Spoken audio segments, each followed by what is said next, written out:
Un'indagine complessa che è stata svolta in 48 ore ed era assolutamente fondamentale, importante riuscire a individuare il responsabile.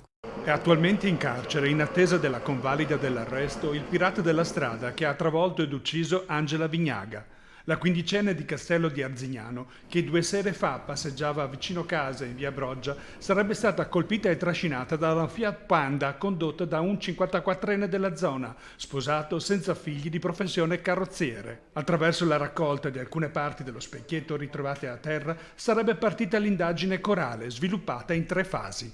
Il primo filone è l'analisi e lo studio attento della videosorveglianza, sia quella comunale che anche delle ville dei residenti della zona. Ecco, desidero sottolineare la grande collaborazione che c'è stata anche da parte di tutti i residenti, di tutta la comunità di Arzignano, che si sono messi subito a disposizione degli inquirenti.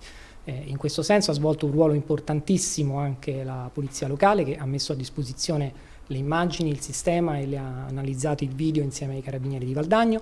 È stata veramente un'opera molto, molto corale. Il secondo filone è di estrema importanza dal punto di vista investigativo, l'attività di repertamento che è stata svolta sul luogo dell'incidente da parte del nucleo investigativo.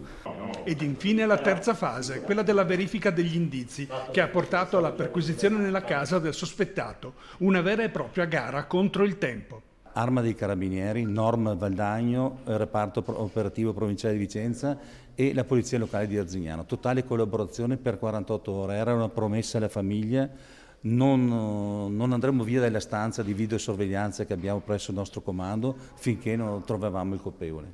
L'invito a costituirsi lanciato da più parti, a partire dal sindaco, sarebbe stato ignorato dal carrozziere. L'auto ritrovata dai carabinieri, infatti, era già parzialmente riparata. Il fatto che lui abbia sostanzialmente nelle 24 ore successive sostituito determinati pezzi della macchina ci fa pensare che ovviamente non c'era, almeno all'inizio, una intenzione a costituirsi.